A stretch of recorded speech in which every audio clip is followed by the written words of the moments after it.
की जन्नत में चली जाओ। और एक बात याद आ गई आखिर में, फिर अर्ज करके बात खत्म करता हूं। अक्सर हमारी बच्चियां इसका गिला करती हैं, शिकायत करती हैं कि मौलवी साहब माहौल नहीं है, आपको तो पता नहीं है, आप तो पता नहीं कहां बंद कमरे में रहते हैं, हालात बड़े खराब हैं, मौलवी साहब कहां नमाज पढ़ी जाती है, पर्दा कहां कर सकते हैं। ये सब कुछ कहने की बातें हैं, अल्लाह के हैं ये उज़र चलने वाले नहीं। अल्लाह ने कहा ज़रबल्लाहु मसलन लिल्लज़ीना आमनु इम्रअत फ़िरऔन। अल्लाह ताला ईमान वालों को फिरौन की बीवी की मिसाल पेश करता है। दुनिया में फिरौन से बढ़कर कोई जालिम नहीं हो सकता और हजरत आसिया उसकी बीवी से बढ़कर कोई मजलूम नहीं हो सकती। लेकिन जब उन्होंने इरादा कर लिया, ऐलान कर दिया मैं एक अल्लाह को मानती हूं, फिरौन ने पूरी ताकत इस्तेमाल की, उसकी फौज थक गई, उसकी पुलिस थक गई। उसने कहा कि इसको तख्ते के साथ खड़ा करो और इसके जिस्म में कीलें ठोको थोड़ी थोड़ी, इसकी अकल दुरुस्त होगी।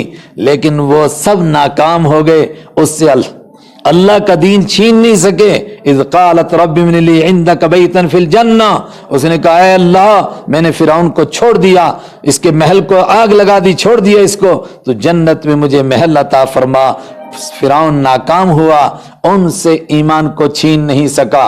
आप कहेंगे वो पुराने जमाने की बात है, एक कल परसों की बात है। रसूल पाक सल्लल्लाहु अलैहि वसल्लम का दीन कबूल करने वाले मक्का के बड़े बड़े लोग भी हो सकते थे, लेकिन आप जानती हैं कि सबसे पहले औरत ने दीन को कबूल किया। और सबसे पहले इस दीन के लिए अगर किसी की कुर्बानी लगी, किसी की जान गई, तो एक औरत की जान गई। और औरत किसी बड़े खानदान की, और बहुत ऊंची ऐसी औरत के यानी जिसके नाम से लोग डरते हों, ऐसी नहीं, एक ऐसी औरत, मजलूम औरत, जिसके लिए मक्का के काफिर कहते थे इसको मारना तो मच्छर का मारना बराबर है, कोई पूछने वाला नहीं, इसको जैसे चाहो वैसे इसको सताओ मारो। और उसकी टांगों को खींचकर चीर दिया गया, मगर कोई उससे ईमान नहीं ले सका। और आज भी इस तरह की बच्चियां मौजूद हैं। मैं आपको यकीन दिलाता हूं, और इतना मौका नहीं है, आप खुद तहकीक करें, आपको लगेगा कि अल्हम्दुलिल्लाह आज ऐसी बच्चियां हैं कि जिन्होंने इरादा किया कि हमने आप अल्लाह के दीन पर चलना है। उनके घर वाले उनके खिलाफ, उनके रिश्तेदार उनके दुश्मन, लेकिन सब नाकाम हो गए, उनको अल्लाह के दीन से नहीं रोक सके। एक बच्ची ने मेरे पास कलमा पढ़ा तो रमजान का महीना आ गया, ज्यादा पुरानी बात नहीं, करीब की बात, तो मुझे कहने लगी कोई गुंजाइश है रोजा छोड़ने की। मैंने कहा आखिरी वक्त तक आपको कोशिश करना है रोजा रखने के लिए। जून के महीने में सिर्फ 2 चिप्स खा करके पूरा रमजान रोजा रख लिया, ना नमाज छोड़ी ना रोजा छोड़ा। माँ से डरती थी कि उसको कहीं पता न चल जाए, लेकिन अल्लाह ने उसको मौका अता किया। और फिर उसकी बरकत से उसकी माँ को जब पता चला इतना सच्चा दीन है, इतना पक्का दीन है कि तू एक चिप्स के ऊपर 24 घंटे भूखी रह सकती है। उन्होंने कहा मैं तो 10 मिनट नहीं निकाल सकती हूँ जब मुझे भूख लग जाए, इसका मतलब कि तेरा दीन सच्चा है। उसने अपनी बेटी से कहा मुझको भी कलमा पढ़ाओ। अगर आप हिम्मत के साथ इरादा करेंगी कि हम इस माहौल को बदलेंगी, ये गंदा माहौल है, हम इसको सच्चा सुच्चा मुकद्दस माहौल बनाएंगी और हम अल्लाह के दीन पर अमल करके दिखाएंगी, और लोगों को पता चलेगा कि क़यामत तक इस दीन के ऊपर अमल किया जा सकता है। लेकिन करना नहीं चाहते हैं लोग, तो बहाना बनाते हैं। आप जब हिम्मत से उठेंगी और अमल करके दिखाएंगी तो आपको देख करके इंशाअल्लाह हजारों और को दीन पर अमल करने की तौफीक हो जाएगी। और लोगों को यकीन होगा कि जो लोग कहते थे कि नहीं जी मुश्किल है, इस दौर में अमल नहीं किया जा सकता है, वो झूठे थे लोग, वो बुज़दिल लोग थे, वो कम हिम्मत लोग थे, वो हिम्मत वाले लोग नहीं थे। आज भी हिम्मत वाली ऐसी बच्चियां हैं। एक ऐसी बच्ची जिसने आज तक ईमान वालों को नहीं देखा, खाली नेट के ऊपर देख करके दीन को पढ़ना शुरू किया, और फिर किसी ने पता नहीं कैसे मेरा नंबर मालूम हुआ और मुझसे पूछ करके उसने मुझे क्या करना चाहिए क्या, और फिर मैंने उसको एक खातून का नंबर दिया कि आप उससे पूछो, औरत से, उससे पूछ करके नमाज रोजा कलिमा सब कुछ सीख लिया। और मुझे डर लगता है कि शायद आपके ट्यूशन सेंटर में कोई बच्ची शायद इतना अच्छा कुरान पढ़ने वाली ना हो जितना कि उसने खाली उससे सुन करके कुरान पाक सही तरह पढ़ना सीख लिया। لوگ کہتے ہیں ہم سے ہوتا نہیں، جھوٹ بولتے ہیں، کرنا نہیں چاہتے ہیں۔ بچیوں کو اللہ نے وہ طاقت عطا کی ہے، آج بھی آپ دیکھتے ہیں تھوڑی سی محنت کرتے ہیں، ہر مقام میں آپ آگے ہوتی ہیں، تو کیا دین میں آپ آگے نہیں ہو سکتی ہیں؟ ضرور ہو سکتی ہیں۔ وہ دین جس کے سب سے پہلے قبول کرنے والی حضرت خدیجہ، ایک عورت، اس سے پہلے کسی مرد نے دین قبول نہیں کیا۔ وہ دین جس کے لیے سب سے پہلے حضرت سمیہ کے جسم کو چیرا گیا، ان کے خون کا قطرہ زمین پر گرا، کسی مرد کا نہیں گرا۔ وہ دین جس کے لیے سب سے پہلے مظلوم عورت کو گھر سے نکالا گیا، وہ دین جس کے لیے سب سے پہلے عورت کو ہجرت کرنے کا موقع ملا، اس دین پر آج بھی عورت عمل کر سکتی ہیں۔ اور عورتوں نے یہ سب کچھ ایسا کیوں کیا؟ اس لیے کہ ان کو معلوم تھا کہ دنیا کے بھیڑیے ہم کو بے وقوف بنا کر کے ہماری عزت سے کھیلنا چاہتے ہیں۔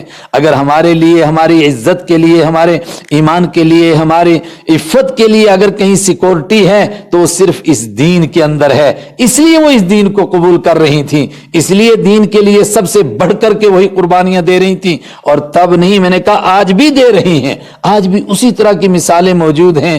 اللہ کرے کہ آپ بھی ان میں شامل ہوں، اللہ کرے کہ آپ بھی دوسروں کے لیے نمونہ بنیں اور لوگ کہیں کہ دین پر عمل آج بھی کیا جا سکتا ہے۔ اللہ نے جو چیز کہی وہ ہم کو ماننی ہے، وہ سچی ہے، ہماری سمجھ میں آئے کہ نہ آئے۔ اللہ نے کہا کہ پردہ فرض ہے، اس کا مطلب فرض ہے، اور اسی میں ہمارے لیے خیر ہے۔ اور ایک وقت کے بعد ہم کو احساس ہوتا ہے کہ اس میں کتنا خیر ہے۔ ایک بچی کو ایمان نصیب ہوا، یہ ہریانہ کی ہے، جاٹ برادری سے ہے اور بہت اونچے خاندان کی، اور وہ بہت بڑی کھلاڑی ہے۔ اس کو خدا نے ایمان نصیب کیا۔ کس طرح نصیب کیا؟ باہر کی ایک انگریز ملک کی اس کی ایک سہیلی تھی جو اس کے ساتھ کھیلا کرتی تھی۔ اچانک اللہ نے اس کو ایمان نصیب کیا۔ اس نے اس سے پوچھا کہ تجھے کیسے ایمان نصیب ہوا، تو نے یہ پاگل پنا کیا کیا، یہ تو نے برا سا کیا ڈال لیا ہے؟ اس نے کہا اس کے لیے تجھے میرے پاس آنا پڑے گا۔ یہ سڈنی کی بات ہے، وہ وہاں کھیلنے کے لیے گئی تو اس نے اس سے رابطہ کیا، اس نے اس کو بلایا، وہ اس کے ہاں ملنے کے لیے گئی۔ جب اس کو دیکھا بہت حیران ہوئی، عجیب لگا اس کو۔ اس نے کہا یہ باقی سب کچھ مجھے سمجھ میں آیا، مگر یہ جو تم نے یہ پردہ کرنے کا یہ کیا سسٹم ہے؟ اس نے کہا کچھ چیزیں ہیں جو آدمی بول نہیں سکتا ہے، وہ آدمی سمجھتا تو ہے مگر زبان سے اس کو نہیں بول سکتا ہے۔ اگر آپ کو بولیں میٹھا کیسا ہوتا ہے، کسی لینگویج میں آپ نہیں سمجھا سکتی۔ اگر آپ کو بولیں کڑوا کیسا ہوتا ہے، کسی لینگویج میں آپ نہیں سمجھا سکتی ہیں۔ وہ تو آپ کہیں گی کہ کھا کر کے دیکھو، تم کو پتا چلے گا کڑوا کیسا ہوتا ہے۔ اس نے کہا اسی طرح میں اس کو الفاظ میں نہیں بتا سکتی۔ اس نے کہا میری بہن ایسا کر، تو یہ میرا برقع اوڑھ اور ایک مرتبہ گلی میں چکر مار کر کے آ جا۔ بس وہ ایک مرتبہ گلی میں چکر کیا مارا، اللہ نے اس کو ایمان نصیب کیا اور وہاں سے وہ ساتھ لے کر کے آئی۔ اس نے کہا آج تو میں عجیب فیل کر رہی ہوں، مجھے ایسا لگ رہا ہے کہ جیسے میں ایک سیکورٹی کے بیچ میں ہوں، میں ایک قلعے میں ہوں اور میرے چاروں طرف مجھے لگتا ہے جیسے سیکورٹی گارڈ چل رہے ہیں، ایسے میں چل رہی ہوں۔ تو میں نے کہا کہ کبھی میں نے اس طرح سامنے نہیں کہا، اب ان لوگوں نے کہا زور لگایا تو میں نے کہا چلو، ورنہ میں اس طرح نہیں بیان کرتا ہوں۔ اللہ نے ہم کو یہاں بیٹھنے کا موقع دیا، اپنے دل کو حاضر کریں، اللہ سے بھیک مانگنے کے لیے اس کی ایسا سمجھیں کہ اس کی عدالت میں پہنچ رہے ہیں، اور یہ یقین کریں کہ اللہ سے جو مانگتے ہیں وہ ضرور ملتا ہے۔ اس سے بھیک مانگیں۔ سب سے بڑی بھیک یہ ہے کہ اس دور میں اللہ ہم کو عمل کرنے کی توفیق عطا فرمائے۔ پرانے لوگوں کے قصے پڑھتے ہیں، نام بھی ہمارے حضور صلی اللہ علیہ وسلم کی بیویوں کے نام پر، آپ کی بیٹیوں کے نام پر، کسی کا فاطمہ، کسی کا ام کلثوم، کسی کا زینب، کسی کا عائشہ نام ہے۔ اللہ سے مانگیں اے خدا ہمیں ان کی طرح کام کرنے کی بھی توفیق عطا فرما۔ درود شریف پڑھیں ایک مرتبہ، اللہم صلی علی محمد النبی